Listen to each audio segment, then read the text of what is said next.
Hi friends, science की एक और धमाकेदार सीरीज में आपका स्वागत है दोस्तों मैं एक और वीडियो आपके लिए लेके आया हूँ जो आपके लिए बहुत हेल्पफुल होने वाली है। ये सिर्फ रीट के लिए नहीं, सीटेट के लिए नहीं, सभी कंपटीशन के लिए इम्पोर्टेंट है दोस्तों।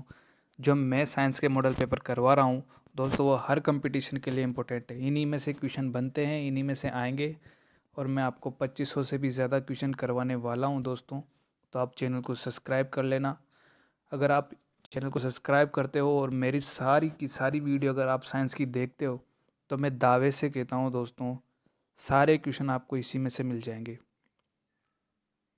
और एक आध क्वेश्चन थोड़ा घुमा के भी दे सकता है, वो देगा तो, पर सेम क्वेश्चन मिल जाएंगे आपको। तो दोस्तों शुरू करते हैं। लोहे के ऊपर लोहे के ऊपर जिंक की परत चढ़ाने को क्या कहते हैं दोस्तों? इसको भी इम्पोर्टेंट लगा लेना, रेट के हिसाब से बहुत इंपॉर्टेंट है। गैल्वेनाइजेशन इसको बोलते हैं दोस्तों। नेक्स्ट क्वेश्चन दोस्तों, ये अपने सौरमंडल से संबंधित, ये ब्रह्मांड से संबंधित क्वेश्चन है। सूर्य के अलावा पृथ्वी के निकटतम तारे से प्रकाश को पृथ्वी तक आने में लगने वाला समय। तो दोस्तों सबसे पृथ्वी के सबसे निकटतम तारा, अगर ये क्वेश्चन आ जाए तो कौन सा होगा? तो पृथ्वी के सबसे निकटतम तारा दोस्तों सूरज है। ये बात याद रखना, कोई दूसरा तारा नहीं है, सूरज ही पृथ्वी के सबसे निकटतम तारा है। क्योंकि दोस्तों तारा सूरज है, और जो मंगल है, बृहस्पति है, ये क्या है? ग्रह है। और चांद है, ये क्या है? उपग्रह है। तो आपको ये बात ध्यान रखने योग्य है। अगर क्वेश्चन बन भी जाए कि सूर्य के कि पृथ्वी के सबसे निकटतम तारा कौन सा है, तो आप कौन सा लगाओगे दोस्तों? सूर्य लगाओगे। नेक्स्ट क्वेश्चन, कसरा निम्नलिखित संक्रमण के कारण होता है। तो कसरा जो रोग है दोस्तों, ये विषाणुजनक रोग होता है। विषाणु को अपन इंग्लिश में वायरस भी बोलते हैं दोस्तों। दोस्तों इसको इम्पोर्टेंट लगा लेना, क्वेश्चन बहुत इंपॉर्टेंट क्वेश्चन है ये, बहुत ही इंपॉर्टेंट है दोस्तों। ये रीट के हिसाब से भी बहुत इंपॉर्टेंट क्वेश्चन है। डिप्टेरिन लार्वा की लार ग्रंथियों में पाए जाने वाले महागुणसूत्र कहलाते हैं।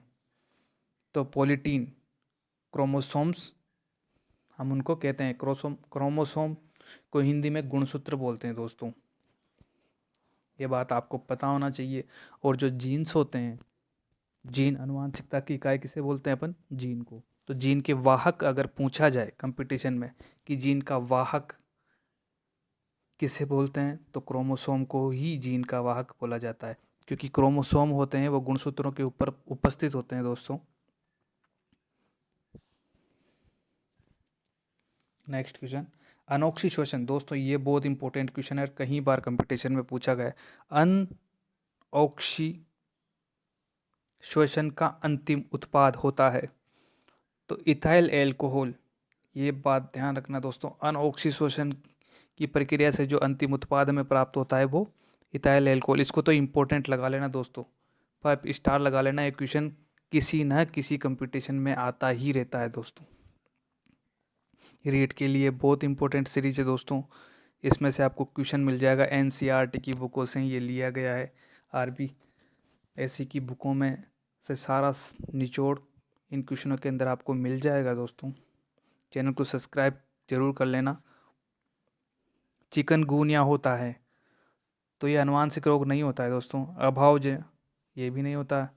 रोगजनक जन्य रोग होता है ये, रोगजनक जन्य रोग होता है दोस्तों। आपको पता है चिकनगुनिया किस प्रकार का रोग होता है, ये जन्मजात भी नहीं होता है। पीरियाड्रिट्रिक निम्न में से किसके अध्ययन से संबंधित है? ये दोस्तों आपने या तो पहली बार सुना होगा या कुछ नया सुनने को मिला होगा। ये शिशु रोग से संबंधित होता है दोस्तों, आप इसको भी ध्यान रखना। ईसीजी ईसीजी किस रोग का पता लगाने हेतु प्रयुक्त किया जाता है?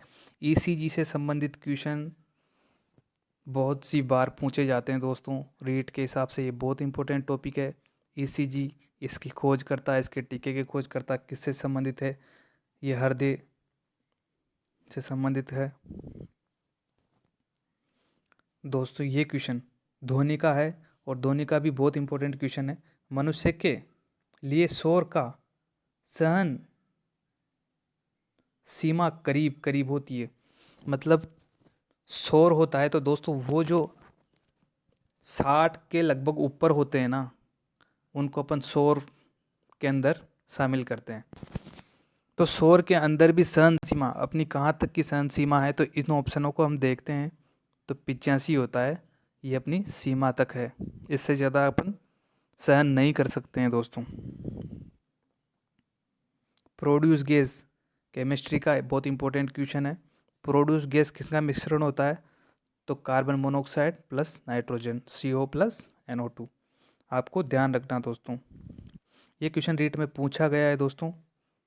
यदि कक्षा की संख्या को 10 से व्यक्त किया जाए, 10 से व्यक्त किया जाए तो किसी कक्षा में अधिकतम इलेक्ट्रॉनों की संख्या, तो अधिकतम इलेक्ट्रॉनों की संख्या दोस्तों 2n²। ये क्वेश्चन रीट में पूछा गया है दोस्तों, इम्पोर्टेंट क्वेश्चन है, अक्सर कंपटीशन में पूछा जाता है दोस्तों। ये सीरीज वही है जो इम्पोर्टेंट क्वेश्चनों की है दोस्तों, और बहुत इम्पोर्टेंट इनमें प्रश्न है।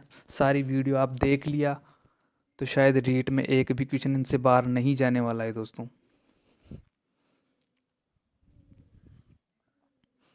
और वीडियो अगर आपको पसंद आए तो लाइक ज़रूर करना दोस्तों।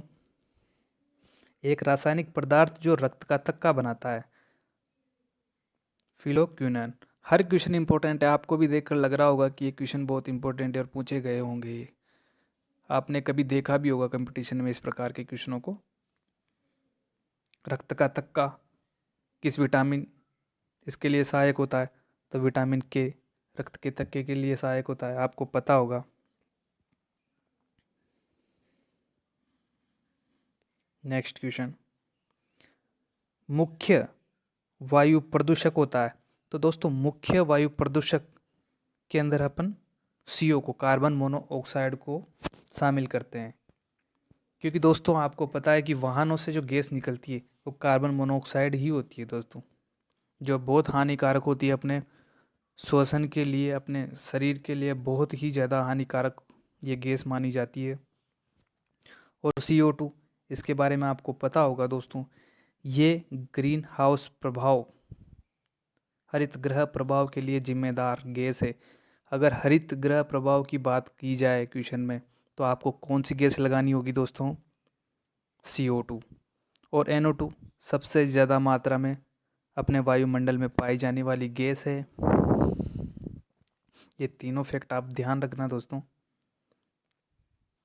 तूतिया का रासायनिक सूत्र, ये क्वेश्चन रासायनिक सूत्र वाले हमेशा पूछे जाते हैं दोस्तों हर कंपटीशन में। तो CuSO4.5H2O। दोस्तों रेलवे में तो आजकल इस प्रकार के क्वेश्चन भी पूछे जाते हैं कि जो हिंदी में दे देगा यहाँ क्वेश्चन, तूतिया का रासायनिक सूत्र में जल के कितने अणु हैं, तो आप यहाँ देख पा रहे होंगे जल के कितने अणु हैं, 5 अणु, तो ऑप्शन में दे देगा 5, 6। इस प्रकार से क्वेश्चन आ रहे हैं आजकल, सूत्र नहीं देगा दोस्तों। अगर आपको सूत्र याद है तभी आप बता सकते हो कि उसके अंदर कितने जल के अणु उपस्थित होते हैं। ये अभी जो हाल ही में नया टॉपिक जुड़ा है दोस्तों, कृषि प्रबंधन वाला, उससे ये क्वेश्चन है। केंचुआ किसानों के लिए लाभ पहुंचाता है, हानिकारक कीटों को नष्ट करने का काम इसका नहीं होता है, जीवाणुओं को नष्ट करना भी इसका नहीं होता है, उपरोक्त दोनों हो ही नहीं सकते।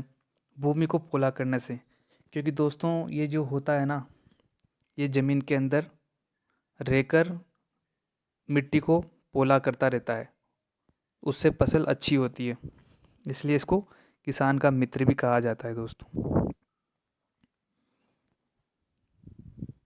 एंडोल एसिटिक अम्ल का नाम, तो इसका अन्य नाम क्या है दोस्तों, ऑक्सिन इसका अन्य नाम है। शुद्ध तत्व कौन सा है, तो दोस्तों कांच शुद्ध तत्व नहीं है, सीमेंट भी नहीं है, क्योंकि ये मिश्रण होते हैं। और शुद्ध तत्व, ये सोडियम जो शुद्ध तत्व होता है दोस्तों।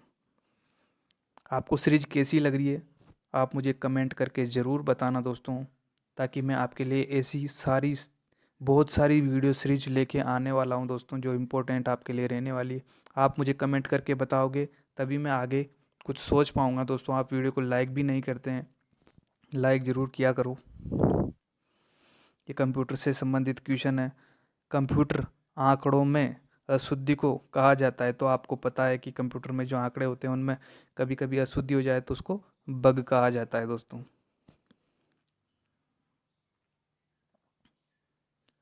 बोटनी, बोटनी शब्द की उत्पत्ति किस भाषा से होती है? तो दोस्तों ये ग्रीक भाषा का एक शब्द है बोटनी। निम्नलिखित में से मनुष्य के शरीर में पाई जाने वाली कौन सी ग्रंथि विहीन वाहिनी विहीन है? ग्रंथि वाहिनी विहीन है। तो अंतस्त्रावी ग्रंथियां ये इसके अंदर होती है दोस्तों। अगर आपको वीडियो अच्छे लगे हो तो ज़रूर लाइक करना। और दोस्तों आज का मैं एक सवाल आपसे पूछूंगा, उसका कमेंट आप ज़रूर बताना। मानव शरीर के अंदर क्रोमोसोम यानी कि गुणसूत्रों की संख्या कितनी होती है? बहुत सोच समझकर इसका आंसर देना है दोस्तों आपको।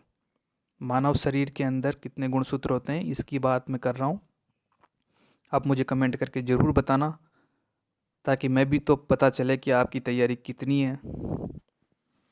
धन्यवाद दोस्तों।